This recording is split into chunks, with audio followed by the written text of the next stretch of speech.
Bronx of a young African-American boy who went into a White Castle restaurant. He was a handsome, handsome kid. He had aspirations, and he was college bound, and he had aspirations of going into acting career. I mean, he really was that kind of handsome kid.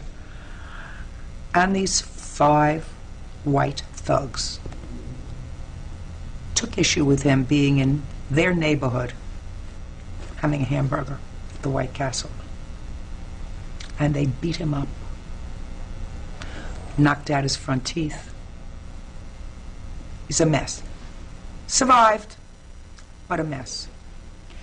The boys had been arrested, and when they were taken to the local precinct, everybody knows, everybody else, they were given what they call an appearance ticket to come to family court 2 weeks down the pike. There was no question that they were involved. And there was no question that the boys, although they had had some problems in school, never been arrested before. And they had the misfortune of drawing me as a card.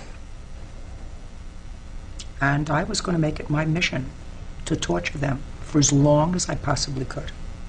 So the first thing I did was put them in jail. I arraigned them, and I put them in. And their mothers went crazy on me. I said, why are you going crazy on me? Over there. There's your target. You created this monster. What do you...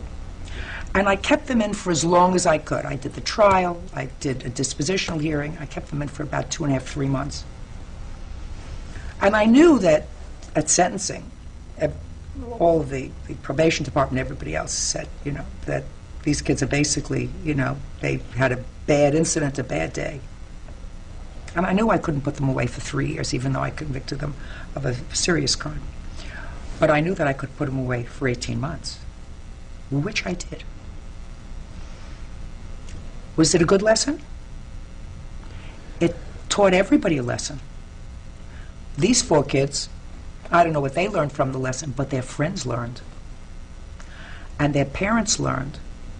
What did their parents learn? They learned sometimes you're going to get a judge who's going to say, I'm going to give him another chance. And sometimes you're going to get a judge who's going to say, enough is enough. This isn't stealing a candy bar from your local candy store. This isn't scalping a ticket. It's not even selling a joint of marijuana. Your son was able to, with their bare hands and a baseball bat, maim another human being. I'm not going to take a chance with him. Maybe he won't like a Chinese person. Maybe these 4 boys were Italian. Maybe they won't like a Jewish person. What's to say? Where did they draw the line? So, I'm going to give you some serious thinking time. And the victim knew that the court system treated him fairly, not dismissively. Is that tough? Damn right. Do I think we would all be in better shape if we did not view youthful thugs who hurt other people as errant children? They're not errant children. They're dangerous. And it takes a certain kind of psyche, twisted psyche, to be able to skin a cat, set it on fire, cut off the head of a dog, take a child into the woods and slit their throat.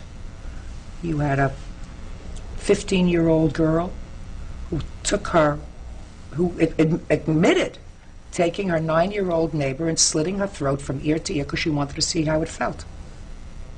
You feel sorry for her? Me?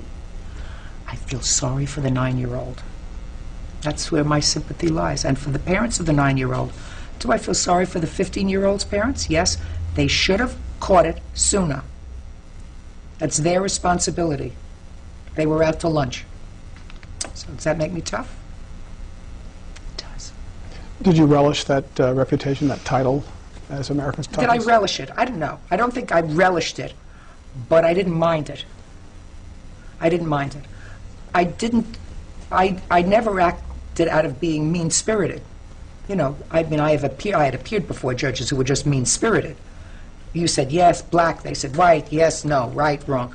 I understood that. I understood that. Just flexing your muscles to show your power is not where I wanted to be. I don't mind to even be self-deprecating. As long as you got the message across, and the message is that the justice system means business. And if you're going to try to make a fool of the justice system by not following the rules, by flaunting its orders, by not abiding by the laws of the place where you live, there is a consequence. I am your consequence. Now, you may be lucky. You may get some do-gooder who says, not your fault. But that's the luck of the draw. You may get me. Did you ever feel threatened? No. No.